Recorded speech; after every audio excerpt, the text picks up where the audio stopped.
Vous avez sûrement pu le constater, le Centre Pompidou Mobile, premier musée nomade au monde, a déposé ses structures à Aubagne, sur les berges de l'Yvonne. À partir du samedi 29 juin, des chefs-d'œuvre d'art moderne et contemporain seront présentés au grand public. Jean-Paul Hameline, conservateur du musée d'art moderne, nous explique ce concept novateur en matière d'art et culture. Alors c'est un lieu un peu spécial puisqu'en fait ça ressemble à un cirque, c'est une toile de tente dans laquelle on a mis des œuvres d'art, environ une vingtaine, un petit peu moins, d'art moderne et d'art contemporain. Et on a mis ces œuvres sur un espace d'initiation en fait à ce que peut être l'art moderne et l'art contemporain à partir de la collection du Centre Pompidou. Vous savez que la collection est la plus grande de France en art moderne et contemporain. Et l'idée c'est de montrer un choix d'œuvres qui sont caractéristiques de cette histoire de l'art moderne et de l'art contemporain sur un sujet très simple qui est cercles et carrés. Pourquoi cercles et carrés? Parce que les artistes modernes et contemporains ont utilisé ces formes de base pour reconstruire l'art à leur point de vue sur toutes sortes de manières, soit en peinture, soit en sculpture, soit en images, de toutes sortes de manières.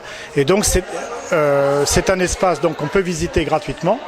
Les enfants sont admis, ils peuvent venir en groupe, ils peuvent venir séparément, les personnes plus âgées aussi, et il y a toujours une aide pédagogique, une aide à la visite à travers soit des écouteurs, soit un animateur, soit des dépliants qu'on peut prendre et emporter chez soi.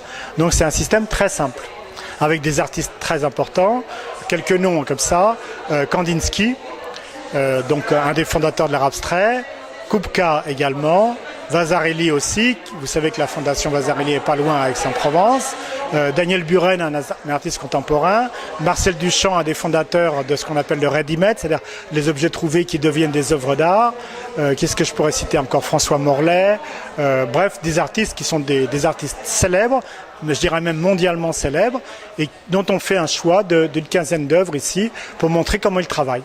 Le but pédagogique, il est essentiel, parce qu'en fait, les musées sont très fréquentés, mais sont fréquentés toujours par les mêmes catégories socio-professionnelles, c'est-à-dire des gens qui ont le bac, ou plus que le bac, etc.